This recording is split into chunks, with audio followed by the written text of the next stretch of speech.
जी हां, लोकतंत्र का सवाल है बंगाल क्यों लाल है। इस वक्त बंगाल की जमीन से यही सवाल निकल रहा है। सवाल यही कि क्या बंगाल को कश्मीर बनाने की साजिश हो रही है? क्या साहित्य की बुलंदियों पर रहने वाले बंगाल की पहचान अब खूनी संग्राम वाले सूबे की बनती जा रही है? क्या बंगाल में लोकतंत्र की लड़ाई अब पत्थरों से लड़ी जाएगी? ये सवाल बंगाल से लेकर दिल्ली तक गूंज रहे हैं, क्योंकि 2021 के चुनाव अभियान को लेकर जो तस्वीरें सामने आई हैं उसने बंगाल की सड़कों का रंग हमले और गुस्से से लाल कर दिया है। बीजेपी अध्यक्ष नड्डा समेत पार्टी के कई नेताओं के काफिले पर सरेआम पुलिस की मौजूदगी के वक्त ही हमला हुआ। सवाल यह भी कि क्या ममता की पार्टी अपने विरोधियों को इसी तरह चुनावी अभियान से रोकेगी?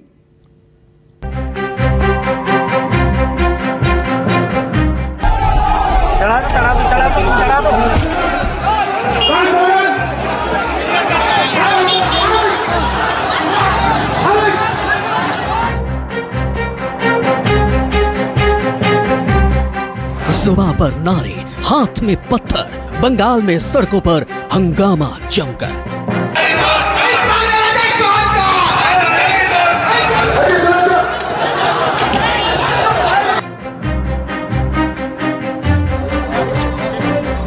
नड्डा की गाड़ी पर पथराव, बीजेपी के काफिले पर हमला।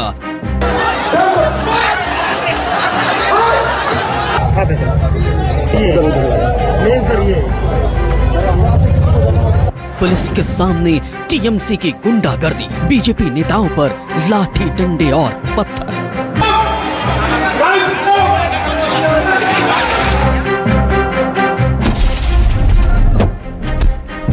अभिषेक बनर्जी के क्षेत्र में हमला, टीएमसी यूथ के झंडे लहराकर हिंसा।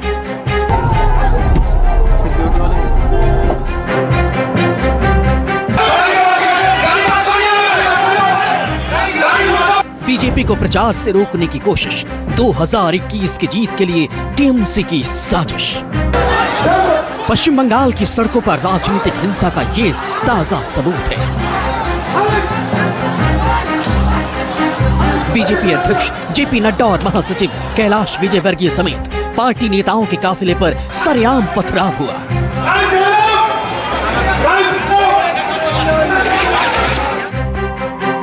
बंगाल में टीएमसी के हमले की ये 5 तस्वीरें। पहली तस्वीर बीजेपी अध्यक्ष नड्डा की गाड़ी की है, उनकी कार पर पथराव हुआ। दूसरी तस्वीर कैलाश विजयवर्गीय की कार पर पत्थरों से हुए हमले की है। तीसरी तस्वीर में टीएमसी के कार्यकर्ता डायमंड हार्बर वाली रोड पर हंगामा करते हुए दिख रहे हैं। चौथी तस्वीर में टीएमसी के लोग ईंट पत्थर और लाठी डंडों से हमला करते हुए नजर आ रहे हैं। पांचवी तस्वीर पुलिस के सामने बेरोक टोक चल रही हंगामे की है। टीएमसी के लोगों ने बीजेपी की गाड़ियों के सामने आकर काफिला रोकने की कोशिश की।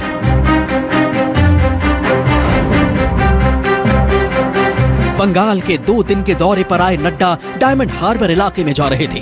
ये ममता बनर्जी के भतीजे अभिषेक बनर्जी का संसदीय क्षेत्र है। डायमंड हार्बर से पहले सिराकल मोड़ के पास टीएमसी यूथ के कार्यकर्ता झंडे और ईंट पत्थर लेकर खड़े थे। जैसे ही बीजेपी अध्यक्ष नड्डा पार्टी नेताओं के साथ वहां से गुजरने लगे, वैसे ही टीएमसी के लोगों ने पथराव शुरू कर दिया। बीजेपी के काफिले को रोकने की कोशिश की। सड़क के दोनों ओर खड़े टीएमसी कार्यकर्ता कार्स पर ईंट पत्थर और घूंसे बरसा रहे थे। कई गाड़ियों के सामने आकर रोकने की कोशिश भी की गई। टीएमसी के लोगों के हाथों में जो झंडे थे उन्हें भी हमले के लिए इस्तेमाल करने लगे। इस दौरान मौके पर मौजूद भारी पुलिस फोर्स हमलावर भीड़ को कंट्रोल करने के नाम पर सिर्फ खाना पूर्ति करती नजर आई। टीएमसी के कार्यकर्ताओं ने बीजेपी के काफिले में शामिल कई बाइक सवार समर्थकों को गिरा दिया, उन्हें सड़क पर पीटने लगे। बीजेपी अध्यक्ष जेपी नड्डा ने गाड़ी रोककर मीडिया के सामने अपनी कार पर हुए हमले की तस्वीरें दिखाई। नड्डा ने डायमंड हार्बर पहुंचकर टीएमसी के हमले को ममता सरकार की गुंडागर्दी करार दिया। आप देखिए हमारे कैलाश विजयवर्गीय, आप देखिए हमारे राहुल सिन्हा, आप इनकी गाड़ियों को देखिए। मैं तो आज इसलिए सुरक्षित हूं क्योंकि हमारे पास बुलेट प्रूफ गाड़ी, अन्यथा किसी कोई गाड़ी नहीं छूटी जिस पर अटैक नहीं हुआ है। ये गुंडा राज जो हमें देखने को मिला है, इसको नस्लो नाबूद करना है और प्रजातंत्र को से आपको खिलाना है। टीएमसी यूथ के झंडे लहराने वालों ने डायमंड हार्बर के रास्ते में बंगाल के बीजेपी प्रभारी कैलाश विजयवर्गीय पर भी हमला किया। आज बंगाल में बीजेपी के राष्ट्रीय अध्यक्ष श्री जेपी नड्डा जी के ऊपर हुआ हमला बहुत ही निंदनीय है। उसके जितने भी निंदा की जाए वो कम है। केंद्र सरकार इस हमले को पूरी गंभीरता से ले रही है। बंगाल की सरकार को इस प्रायोजित हिंसा के लिए प्रदेश की शांति प्रिय जनता को जवाब देना होगा।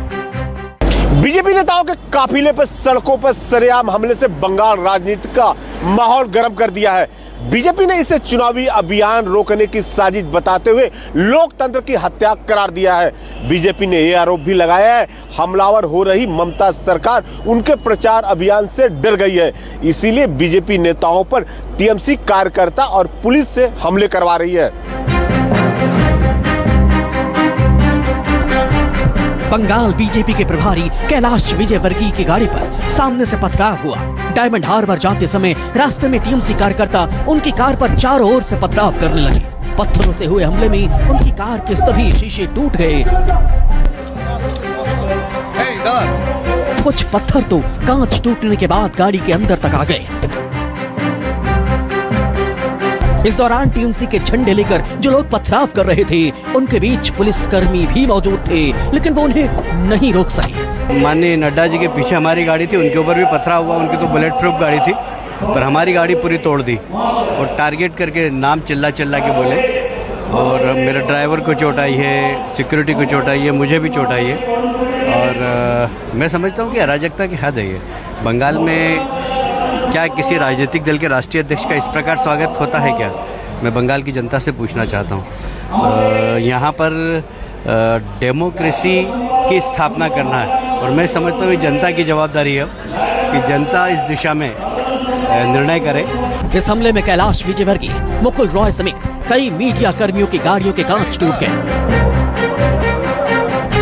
इस हमले में एक बीजेपी कार्यकर्ता का सिर फट गया। इसके अलावा कई जगह बीजेपी नेताओं और कार्यकर्ताओं के काफिले को डायमंड हार्बर पहुंचने से रोकने की कोशिश की गई।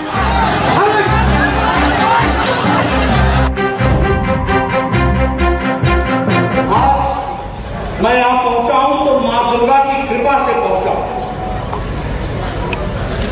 टीएमसी के कार्यकर्ताओं ने और उनके गुंडों ने कोई कसर नहीं छोड़ी थी प्रजातंत्र के गले को दबाने के लिए, उसको समाप्त करने के लिए। टीएमसी ने डायमंड हार्बर इलाके में बीजेपी नेताओं और कार्यकर्ताओं पर हमला किया। दरअसल इस हमले के पीछे सियासी साजिश मानी जा रही है। डायमंड हार्बर से ममता के भतीजे अभिषेक बैनर्जी सांसद हैं। भारतीय जनता पार्टी अध्यक्ष नड्डा ने पहले ममता और फिर अभिषेक के चुनावी क्षेत्र में प्रचार अभियान की रणनीति बनाई है। नड्डा को टीएमसी भवानीपुर में तो नहीं रोक सकी, लेकिन डायमंड हार्बर इलाके में पहुंचने से रोकने के लिए हजारों टीएमसी कार्यकर्ता सड़कों पर उतर आए।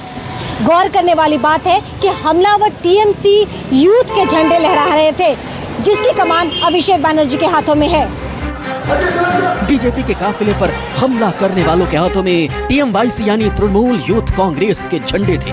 टीएमसी यूथ के अध्यक्ष अभिषेक बैनर्जी हैं। नड्डा ने डायमंड हार्बर में प्रचार अभियान के अलावा जन समस्याओं को लेकर संवाद का कार्यक्रम भी तय किया था। शायद इसीलिए टीएमसी यूथ के लोगों ने बीजेपी को रास्ते में ही रोकने की कोशिश की, लेकिन लोकतंत्र में इस तरह की हिंसा के लिए कोई जगह नहीं है।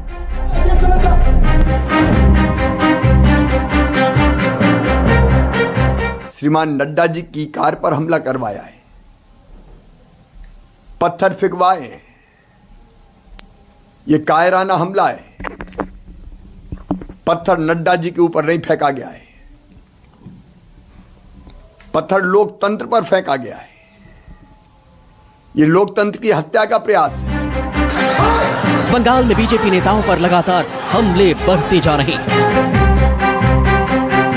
10 दिसंबर को भारतीय जनता पार्टी अध्यक्ष नड्डा समेत कई नेताओं और कार्यकर्ताओं पर सरेआम पथराव हुआ है, तो वहीं 9 दिसंबर को कोलकाता में नड्डा के काफिले को बीच सड़क पर रोककर काले झंडे दिखाए गए। इससे पहले 8 दिसंबर को कूच बिहार में भारतीय जनता पार्टी वार्ड सदस्य की हत्या करके शव को लटका दिया गया। वहीं 7 दिसंबर को सिलीगुड़ी में सीएम दफ्तर का घेराव करने से रोकने के लिए पुलिस ने लाठीचार्ज किया और आंसू गैस के गोले भी छोड़े। डायमंड हार्बर में बीजेपी और टीएमसी के बीच चुनावी रणनीतियों का संग्राम होने से पहले ही हिंसक संघर्ष शुरू हो गया। बीजेपी का आरोप है कि ममता सरकार चुनाव में दहशत का माहौल बनाकर बीजेपी को रोकने की साजिश कर रही है। डर बौखलाहट को देख के, अपनी हार को देखकर राजनीतिक कार्यकर्ता और नेताओं पर इस तरह से पथराव और हमले करवाए जाते हैं, जान लेने का प्रयास किया जाता है। क्या दिखाना चाहती ममता जी की डरा धमकाकर भारतीय जनता पार्टी के कार्यकर्ता और नेताओं को पश्चिम बंगाल से भगा देंगी? नहीं, आप जितना घृणा, हिंसा, हत्या का दौर चलाओगी, उतना ही संघर्ष करके भारतीय जनता पार्टी का कार्यकर्ता पश्चिम बंगाल की जनता के आशीर्वाद के साथ पश्चिम बंगाल में कमल भी खिलाएगा और ममता जी की सरकार को उखाड़ फेंकेगा। बंगाल का राजनीतिक इतिहास कई हत्याओं से रक्त रंजित रहा है, लेकिन जिस तरह खुलेआम लाठी डंडे, पत्थर और हथियारों से हमले हो रहे हैं, वो कानून व्यवस्था और लोकतंत्र दोनों के लिए चिंता का विषय है। क्योंकि बैलेट की लड़ाई को बुलेट से नहीं जीता जा सकता। मनोज पांडे, न्यूज़ 24, कोलकाता।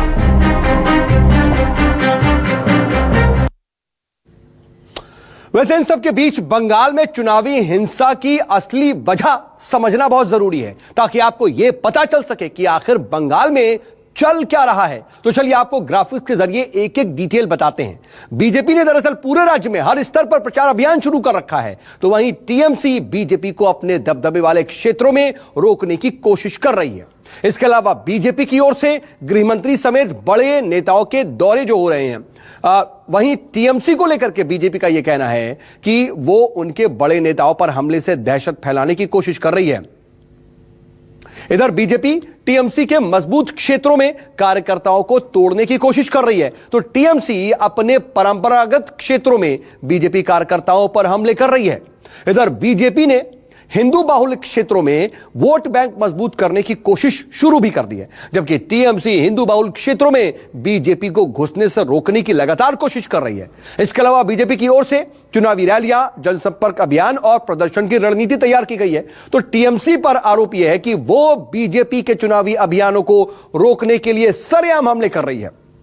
बीजेपी की बात करें तो उसने वार्ड स्तर तक असरदार जनसंपर्क की तैयारी कर रखी है, तो टीएमसी पर आरोप यह है कि उसके समर्थकों ने वार्ड स्तर पर राजनीतिक हत्याओं में बढ़ोतरी की है, और यही है जो पूरी स्थिति ऐसी बन रही है जिसकी वजह से बहुत ज्यादा हिंसा हो रही है। लेकिन बंगाल के चुनावी अभियान को लेकर के बीजेपी पर सबसे बड़ा हमला हुआ है। यह वो दिन है जब ममता बनर्जी ने अपनी उपलब्धियां गिनाने के लिए सब कुछ तय किया था, लेकिन जिस वक्त वो कोलकाता में अपने 10 साल के कथित सुशासन और विकास का हिसाब किताब जनता के सामने पेश कर रही थी, ठीक उसी समय टीएमसी के कार्यकर्ता हिंसक रूप से डायमंड हार्बर में बीजेपी नेताओं पर पथराव और हमले कर रहे थे। वोट बैंक की यह लड़ाई सड़कों पर हिंसक टकराव में तब्दील होती जा रही है। बीजेपी छी छी छी छी छी छी।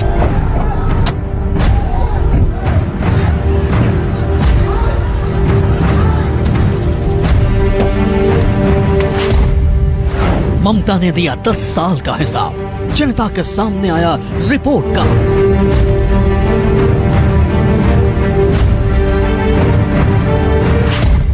ममता सरकार का चुनावी अभियान, बीजेपी का तूफानी मिशन बंगाल। सियासी मंच से सड़कों तक हंगामा, बंगाल में हाई वोल्टेज पॉलिटिकल ड्रामा।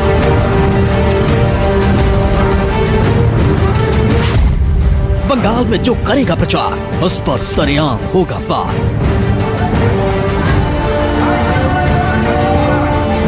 जिस वक्त कोलकाता में ममता बनर्जी अपने 10 साल के सुशासन का रिपोर्ट कार्ड जारी कर रही थी, उसी समय उनसे करीब 40 किलोमीटर दूर डायमंड हार्बर की सड़कों पर टीएमसी के कार्यकर्ता हिंसा और हमले कर रहे थे।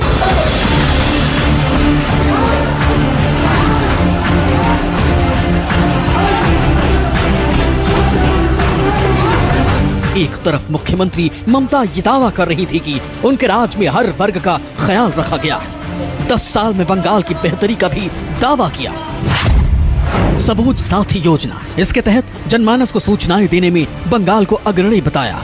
कन्याश्री योजना, इस योजना के तहत बालिकाओं के हित के कार्यक्रम चलाए जाते हैं। पाठादिशा, राज्य के विकास कार्यों को लेकर स्मार्ट गवर्नेंस का दावा किया। ई समाधान यानी डिजिटल गवर्नेंस के जरिए लोगों की समस्याओं का आसानी से समाधान का दावा।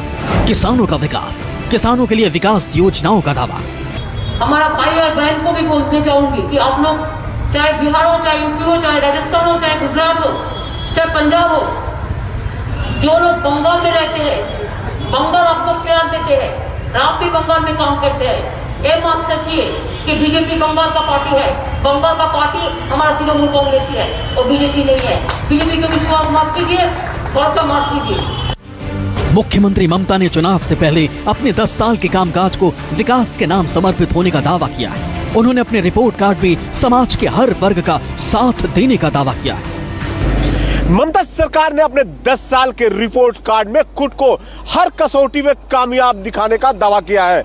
उन्होंने चुनाव से पहले जारी किए गए रिपोर्ट कार्ड में छात्रों से लेकर बुजुर्गों तक और महिलाओं से लेकर अल्पसंख्यकों तक सबको साधने की कोशिश की है। उनका दावा है कि 10 साल में बंगाल में हर वर्ग तक उनकी सरकार ने पहुंचने की कोशिश की है। ममता बनर्जी ने 10 साल के रिपोर्ट कार्ड को पेश करने के लिए जो तारीख चुनी, उसी दिन बीजेपी ने भी उनके मजबूत सियासी गढ़ साउथ 24 परगना में बड़े नेताओं की फौज भेजी। दरअसल ये बीजेपी और टीएमसी के राजनीतिक प्रचार अभियान को लेकर जारी टकराव है जो बढ़ता ही जा रहा है। टीएमसी राज्य में आक्रामक प्रचार अभियान, बीजेपी टीएमसी के प्रचार को झूठा बताना। टीएमसी 1 करोड़ लोगों तक पहुंचने का लक्ष्य, बीजेपी घर घर जाकर टीएमसी को फेल बताने का लक्ष्य। टीएमसी द्वारे द्वारे सरकार अभियान, बीजेपी टीएमसी के विरोध में अन्याय और नहीं अभियान। टीएमसी 10 साल में बंगाल की बेहतरी का दावा, बीजेपी 10 साल में बंगाल की बदहाली का दावा। टीएमसी बीजेपी को बाहरी और बंगाल विरोधी बताया, बीजेपी टीएमसी की नीतियों को बंगाल का दुश्मन बताया। ये प्रजातंत्र के लिए शर्म का विषय है। पुलिस का राजनीतिकरण हो रहा, प्रशासन का राजनीतिकरण हो रहा। आप बताइए ये चलने देना है क्या? ये चलने देना है क्या? कमल खिलना है, कमल खिलना है, यही आपसे चलने आ रहा है। बंगाल में टीएमसी ने वार्ड स्तर पर अपने कार्यकर्ताओं को सक्रिय कर दिया। 10 साल के शासन को सबसे बेहतर बताते हुए 2021 की जंग जीतने की तैयारी है। ममता के इसी मिशन को फेल करने के लिए बीजेपी ने 117 टीमें गठित की। ये टीमें हर जिले में वार्ड स्तर पर ममता सरकार के खिलाफ प्रचार अभियान में जुटी हैं। बीजेपी के आक्रामक प्रचार अभियान से निपटने के लिए ममता ने दिसंबर के पहले हफ्ते से ही बंगाल में तूफानी दौरे प्लान कर लिए। हालांकि इस दौरान वो तमाम ऐसे मुद्दों पर बीजेपी पर हमला कर रही हैं जो 2021 के बड़े चुनावी मुद्दे बन सकते हैं। ममता ने अब अपनी रैलियों में ये भी कहना शुरू कर दिया है कि वो एनआरसी किसी भी सूरत में लागू नहीं होने देंगे, क्योंकि कुछ दिनों पहले ही बीजेपी ने एनआरसी को लागू करने वाला बयान दिया था। बंगाल में टीएमसी और बीजेपी के बीच टकराव की 2 बड़ी वजह है। पहली वजह यह है कि इन 10 सालों में ममता सरकार को ऐसी टक्कर देने वाला कोई भी नहीं था। पहली बार टीएमसी कड़ी टक्कर मिल रहा है। जैसे लिफ्ट के कड़र को बहुत कम समय में अपनी तरफ कर लिया था ममता सरकार ने, उसी तरह वैसे ही रणनीति बीजेपी भी अपना रहा है। दूसरी वजह यह है कि बंगाल की दबंग छवि चुनाव में वोट बैंक काफी प्रभावित करते हैं। इसीलिए बीजेपी और टीएमसी अपने अपने क्षेत्र में किसी और की घुसपैठ को एकदम भी बर्दाश्त नहीं कर पा रहे हैं। टीएमसी ने सामुदायिक क्लब का सियासी इस्तेमाल करने के लिए पूरी ताकत लगा दी है। बंगाल में सामुदायिक क्लब ही मोहल्ले के स्तर पर वोट बैंक की सियासत को मैनेज करने का काम करते हैं। टीएमसी चाहती है कि चुनाव के तारीखों का ऐलान होने तक बंगाल के हजारों सामुदायिक क्लब पर उनका कब्जा हो जाए, ताकि 2021 की लड़ाई आसान हो सके। वो शायद सोचते हैं कि टीएमसी का लीडरों का क्षेत्र में जाने से टीएमसी घबरा जाएगा, लेकिन राजनीतिक शिष्टाचार में यही करना चाहिए था कि वहाँ पर जाके ममता बनर्जी का कॉन्स्टिट्यूएंसी में जाके डिस्टर्ब न करने का। अभिषेक का क्षेत्र में जाके डिस्टर्ब न करने का। वो किया है, कुछ खास असर उनको जाने से नहीं हुआ और इसको हम संभाल लेंगे। बीजेपी और टीएमसी के बीच एक दूसरे का वोट बैंक छीनने को लेकर टकराव हो रही। टीएमसी को पहली बार ऐसा डर सता रहा है कि उसके हर तरह के वोट बैंक में सेंध लग सकती है, इसलिए वोट हासिल करने की खातिर वर्चस्व की लड़ाई शुरू हो गई। बंगाल के टीएमसी में सबसे मजबूत वोट बैंक यानी मुस्लिम वोट बैंक पे सेंध लगने की पूरी संभावना है, इसलिए बीजेपी हिंदू बहुल क्षेत्र में अपनी पूरी ताकत लगा दी है। ऐसे में टीएमसी अपनी लोगों को लगा के अपनी वर्चस्व स्थापित करने के लिए बीजेपी को रोकना चाहता है। ये लड़ाई सामुदायिक क्लब से लेकर वोट स्तर तक छा गई है। बंगाल में चुनावी अभियान के दौरान हिंसक टकराव से टीएमसी और बीजेपी दोनों की छवि को बड़े पैमाने पर नुकसान पहुंच सकता है। दोनों दलों को ये समझना होगा कि अगर वो लोकतंत्र की लड़ाई जीतना चाहते हैं तो उन्हें हिंसक हमलों से दूर रहकर जनता का दिल जीतने की कोशिश करनी होगी। साउथ 24 परगना से अमरदेव पासवान के साथ मनोज पांडे, न्यूज़ 24, कोलकाता। बंगाल से जुड़ी एक और अपडेट भी आपको जाननी चाहिए कि बंगाल में ममता बनर्जी ने 10 साल के विकास का रिपोर्ट कार्ड पेश किया है और यह सब 2021 में चुनावी जीत के लिए हो रहा है। इसीलिए यह भी आपको पता होना चाहिए कि बंगाल में राजनीतिक हिंसा का रिपोर्ट कार्ड भी आखिर क्या है। जरा देखिए, 9 दिसंबर 2020 कूच बिहार बीजेपी के कार्यकर्ता का अपहरण करने के बाद उसकी हत्या कर दी गई। हत्या के बाद बंद स्कूल परिसर में उसके शव को लटका दिया गया। यह हाल ही में 9 दिसंबर की बात है। 7 दिसंबर को उससे पहले यानी कि 2020 में ही सिलीगुड़ी में बीजेपी के प्रदर्शन में लाठीचार्ज हुआ, गोली चली, एक कार्यकर्ता की मौत हो गई। बंगाल प्रभारी कैलाश विजयवर्गीय और युवा मोर्चा अध्यक्ष तेजस्वी सूर्या पर इसको लेकर एफआईआर दर्ज हुई। उससे भी ठीक पहले देखिए, 5 दिसंबर 2020 वर्धमान बीजेपी के जनसंपर्क अभियान के दौरान यहां पर बमों से हमला हुआ। टीएमसी कार्यकर्ताओं पर बम फेंकने का आरोप यहां पर भी। इसके अलावा 25 नवंबर 2020 को बीरभूम में बीजेपी कार्यकर्ताओं पर जानलेवा हमला हुआ, 2 को गोली लगी। बीजेपी नेता दिलीप घोष की रैली में जाने के दौरान यह हमला हुआ। वहीं 20 नवंबर 2020 को भी उत्तर 24 परगना में बीजेपी का जिला कार्यक्रम जलकर कार्यालय जो था वो जलकर खाक हो गया और टीएमसी कार्यकर्ताओं पर ही आगजनी का आरोप लगा। यह आप अंदाजा लगाइए कि यह हाल फिलहाल की स्थिति है। वैसे पश्चिम बंगाल में बीजेपी के काफिले पर हुए हमले के बाद केंद्र सरकार ने खुद मोर्चा संभाल लिया। सिलीगुड़ी में पुलिस के लाठीचार्ज के बाद एक हफ्ते में यह दूसरा बड़ा हमला है। बंगाल में नड्डा के काफिले पर हमला होने के बाद दिल्ली से ममता सरकार पर हमले शुरू हो गए। वहीं ममता बनर्जी इन हमलों को बीजेपी की नौटंकी करार दे रही हैं।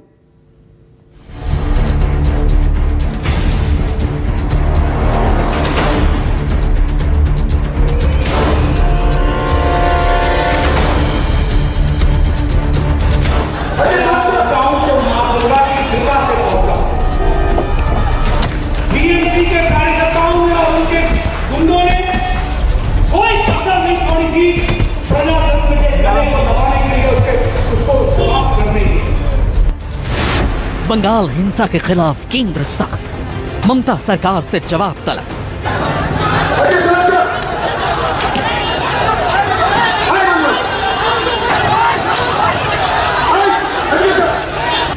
ममता सरकार को गृह मंत्रालय की चिट्ठी, नड्डा पर हमले की मांगी रिपोर्ट।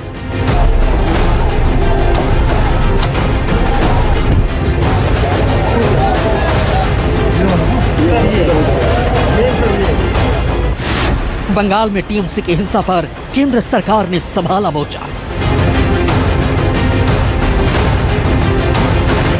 पश्चिम बंगाल के साउथ 24 परगना में सड़कों पर टीएमसी के हमले को लेकर केंद्र सरकार ने सख्ती दिखाई। केंद्र के मंत्रियों ने ममता सरकार के राज में पुलिस की मौजूदगी में हमले को टीएमसी की साजिश बताया। मत भिन्नता तो लोकतंत्र में स्वाभाविक होती है, लेकिन इस प्रकार की घटनाएं आमतौर पर देश में देखने को नहीं मिलती थी। लेकिन यह घटना लगातार बढ़ रही है और यहाँ तक बढ़ गई है कि भारतीय जनता पार्टी के राष्ट्रीय अध्यक्ष, जिनको सुरक्षा भी है और उनके काफिले पर भी पथराव हो और उस पर अनदेखी सरकार की ओर से रहे, यह घोर निंदनीय है। चुनावी अभियान को लेकर बीजेपी और टीएमसी के बीच अब आर पार की जंग सड़कों पर देखने को मिल रही। बंगाल बीजेपी अध्यक्ष दिलीप घोष ने पार्टी अध्यक्ष नड्डा के काफिले को रोकने और उन पर हमले को लेकर गृह मंत्रालय को चिट्ठी लिखी। गृह मंत्रालय ने इस मामले को सुरक्षा में चूक मानते हुए ममता सरकार से जवाब मांगा है। 2 दिन के बंगाल दौरे पर पहुंचे नड्डा के काफिले को दोनों दिन निशाना बनाने की कोशिश हुई। इस बीच साउथ 24 परगना में नड्डा ने पार्टी को चुनावी रणनीति को लेकर बैठक की और जनसंवाद कार्यक्रम में हिस्सा लिया। हालांकि सबसे ज्यादा हंगामा टीएमसी के हमले को लेकर हो रहा। बीजेपी ममता सरकार की घेराबंदी कर रही है। Since yesterday, there was evidence of inadequate police presence for the national president of the world's largest political party. There were clear signals emanating from the establishment that they were uncomfortable with the growing popularity of the Bharatiya Janata Party in West Bengal. BJP 2021 चुनाव के लिए संगठन को मजबूत करने और ममता सरकार के खिलाफ प्रचार अभियान को तेज करने की रणनीति में जुटी। कुल मिलाकर के आने वाले वक्त में यह हिंसक झड़प